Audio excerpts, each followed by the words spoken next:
একটু বেশি বলা হবে কি? আমি তো 30 বছর আমার এলাকার মানুষের জন্য আমার যতটুকু সামর্থ্য ততটুকু মানুষের পাশে দাঁড়ানোর চেষ্টা করেছি। শুধু চিকিৎসা সেবা নয়, যখন কোনো মানুষ আমার কাছে যায় আমি বিবেচনা করি না তিনি আওয়ামী লীগ না বিএনপি না জাতীয় পার্টি, তিনি হিন্দু না মুসলমান, শুধুমাত্র তিনি আমার এলাকার মানুষ। সেই বিবেচনা থেকে আমার ক্ষুদ্র শক্তি দিয়ে তার পাশে দাঁড়ানোর চেষ্টা করি এবং আমি আমার দীর্ঘ 30 বছর এভাবে আমি অতিবাহিত করেছি। আমি এই রাজনীতি করতে গিয়ে আমি একটা চাকরি করতাম, যেটা ছিল জয়েন্ট সেক্রেটারি লেভেলে। যদি চাকরি কন্টিনিউ করতাম, 7 বছর আগে চাকরি ছেড়েছি বা ছেড়ে দিতে বাধ্য হয়েছি।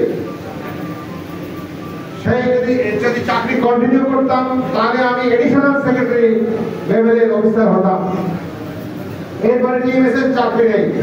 আপনাদের মনে আছে আমি সে সময় পরীক্ষা নিচ্ছিলাম, যেদিন ম্যাডাম অ্যারেস্ট হন 8ই ফেব্রুয়ারি।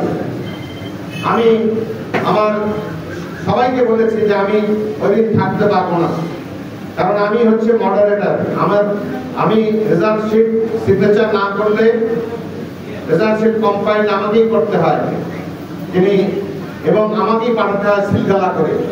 সম্পূর্ণরূপে এককভাবে প্রধান পরীক্ষক তার দায়িত্ব।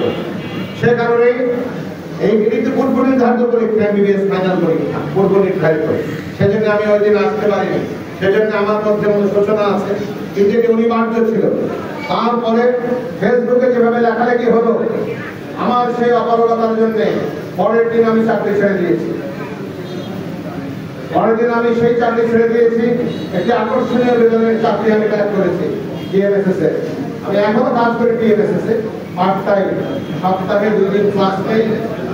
রোগী শুধু কোনো রোগী দেখি না, শুধু ক্লাস নেই 2 দিন সপ্তাহে। এই দুটো চাকরি আমি ছেড়েছি। আমার প্র্যাকটিস ছিল 70, 80, 90, 100 পর্যন্ত রোগী দেখতাম আমি এক সময়। সে প্র্যাকটিস আমি বিসর্জন দিয়েছি শুধুমাত্র দলের জন্য। এবং এই দল করতে গিয়ে আমি আর আমার ত্যাগের চাইতে আপনাদের অনেকের ত্যাগ অনেক বেশি ত্যাগ। অনেকে বারবার জেলে গিয়েছেন, অনেকে অত্যাচারিত হয়েছেন, শারীরিকভাবে লাঞ্ছিত হয়েছেন, কিন্তু এই কিসের জন্য নিজের এখন যে অপকর্ম করবো আমরা সেই জন্য কি আমরা এটা করেছি? আমরা মানুষের অধিকার প্রতিষ্ঠার জন্য লড়াই করেছি। আমরা শেখ হাসিনাকে বাংলাদেশের ক্ষমতার মসনদ থেকে বিতাড়িত করবো, এটি ছিল আমাদের 1 নম্বর অঙ্গীকার। আমাদের 2 নম্বর অঙ্গীকার ছিল মানুষের ভোটাধিকার প্রতিষ্ঠা করব। এবং জনাব তারেক রহমান ওয়াদা করেছেন মানুষের কাছে যে রাষ্ট্রের মালিকানা তিনি জনগণের কাছে ফেরত দেবেন। এই লক্ষ্যগুলো আজ অর্জিত হয় নাই।